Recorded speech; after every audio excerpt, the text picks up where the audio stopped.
বাঁধরান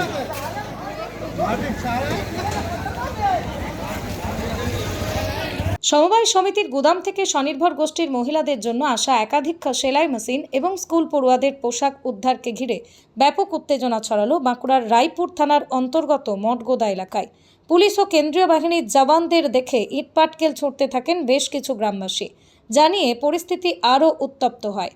যদিও শেষ পর্যন্ত সমস্ত সামগ্রী উদ্ধার করেছে পুলিশ। জানা গেছে, মঠগোদা সবুজ সাথী বহুমুখী প্রাথমিক মহিলা সংঘ সমবায় সমিতি লিমিটেডের নিজস্ব গুদাম থেকে আজ 9টি সেলাই মেশিন, একটি আলমারি এবং প্রাথমিক বিদ্যালয়ের পড়ুয়াদের 3 বস্তা পোশাক উদ্ধার হয়েছে। অভিযোগ উঠেছে, এই সমস্ত সামগ্রী নাকি ওই অঞ্চলের স্বনির্ভর গোষ্ঠীর সম্পাদিকা বর্ণালী দে আত্মসাৎ করেছিলেন।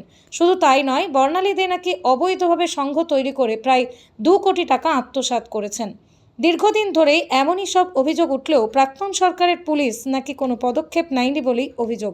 তবে সরকারের পালাবদল হতেই পুলিশ প্রশাসনের উপস্থিতিতে আজ ওই সংঘের গুদামঘর খোলা হয়। তারপরেই রীতিমতো উত্তেজনার সৃষ্টি হয়। যদিও শেষ পর্যন্ত চরম বিশৃঙ্খলার পরিস্থিতি নিয়ন্ত্রণে এনে সেলাই মেশিন, আলমারি সহ পোশাক সমস্ত কিছুই উদ্ধার করেছে পুলিশ। তবে স্বনির্ভর গোষ্ঠীর মহিলাদের দাবি, সংঘের সম্পাদিকার বিরুদ্ধে সঠিক তদন্ত করতে হবে, কেননা তিনি প্রচুর দুর্নীতি করেছেন এবং বেআইনিভাবে প্রায় 2 কোটি টাকা আত্মসাৎ করেছেন।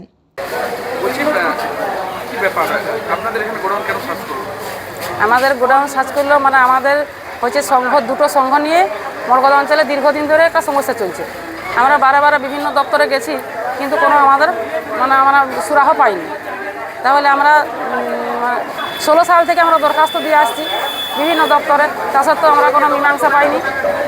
ইদানিং আমরা 1 জুন একটা বিডিও অফিসে দরখাস্ত দিয়েছিলাম এবং সেই দরখাস্তের পরিপ্রেক্ষিতে আমাদেরকে বিডিও সাহেব 12 তারিখে ডেকেছিলেন, যে উভয় পক্ষকেই ডেকেছিলেন, কিন্তু আমরা উপস্থিত হওয়ার পরে ওনারা আমাদের সাথে মিট করেননি, যার জন্যে আবার 15 তারিখে আমাদেরকে স্পেশাল করে বিডিও সাহেবের সাথে আমরা বসেছিলাম। ওনাকে চিঠি করা হয়েছিল যে সমস্ত হিসাব টিসাব খাতাপত্র সব কিছু ওকে জমা করার জন্য, কিন্তু উনি জমাও করেননি আর আমাদের কাজ পর্যন্ত করে হিসাবও দেননি। এমনকি যতজন সই করেছিল তাদেরকে হুমকি দিচ্ছে যে যতজন সই করেছে তাদেরকে কোর্টে টেনে নিয়ে যাওয়া হবে, সেটাও আমরা থানাতে জানিয়েছি। ওই যাদের জিনিসপত্র বার করানো হচ্ছে, সবুজ সাথী সংঘ, বর্ণালী দে, সেটার পরিপ্রেক্ষিতে আমাদের থানায় জানানো আছে। হ্যাঁ, আমরা ওনার বিরুদ্ধে অভিযোগ করেছি। এখন আপনারা কি চাইছেন? আমরা চাইছি এই যেটা নিয়ে অভিযোগটা, সেটা সংঘটাই অবৈধ।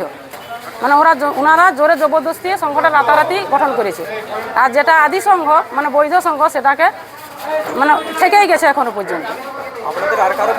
আরও হচ্ছে বিভিন্ন রকমের বহু কোটি কোটি টাকা, প্রায় 2 কোটি টাকার মতন আমরা দিয়েছি বিডিও অফিসে, হিসাব দিতে পারেনি, আত্মসাৎ করেছে, বর্ণালী দিয়ে আত্মসাৎ করেছে প্রায় 2 কোটির মতন টাকা। হ্যাঁ, সেই টাকার হিসাব চাইছি আমরা। যদিও নিজের বিরুদ্ধে ওঠা সমস্ত অভিযোগ অস্বীকার করেছেন সংঘের সম্পাদিকা বর্ণালী দে। একই সাথে তিনি জানিয়েছেন, উদ্ধার হওয়া ওই সেলাই মেশিনগুলো প্রশিক্ষণের জন্য এসেছিল, পুলিশ নিয়ে গেছে, তাতে কোনো আপত্তি নেই। নির্দিষ্ট কাগজ বা নথিপত্র দেখিয়ে তারা সেগুলো ফিরিয়ে আনবেন। এগুলো কিসের ছিল? এগুলো আমাদের 25 সালে 8 মাসে একটা ব্লক থেকে বিডিএসএফ অর্ডার দিয়ে উৎকর্ষ বাংলার টেলারিং ট্রেনিং করতে হবে। সেই টেলারিং ট্রেনিংয়ের জন্য আমাদেরকে মেশিনগুলো নিতে হয়েছে। সেই মেশিনগুলো আমাদের আরও দ্বিতীয় ধাপে ট্রেনিং হবে বলে আমাদের রাখা ছিল। এগুলো কোনো সরকারি কোনো লয়, কেউ দেয়নি, এগুলো আমরা ভাড়া হিসাবে নিয়েছিলাম মেশিনগুলো। মঠগোদার লোকের কাছে ভাড়া নিয়েছি আমরা মেশিনগুলো, সে তারা কাগজপত্র দিয়ে নিয়ে যাবে। আচ্ছা, এই যে বিষয়টা আপনাদের এখান থেকে যে বিষয়গুলো পুলিশ নিয়ে গেল, আপনারা এদের বিরুদ্ধে কি অভিযোগ জানাবেন? সরকারি জিনিস, আমার সংঘের সরকারি জিনিস, তো সংঘ সোসাইটির জিনিস নিয়ে গেছে, আমাদের কোনো আপত্তি নেই। আমরা লিগেলি ডকুমেন্টস সাবমিট দেখিয়ে নিয়ে আসবো, কারো ব্যক্তিগত জিনিস তো নয়, এগুলো তোমার সংঘের জিনিস, সোসাইটির জিনিস, যা সব লিখেছে সোসাইটির জিনিস লিখেছে, আমাদের কোনো বাধা নাই।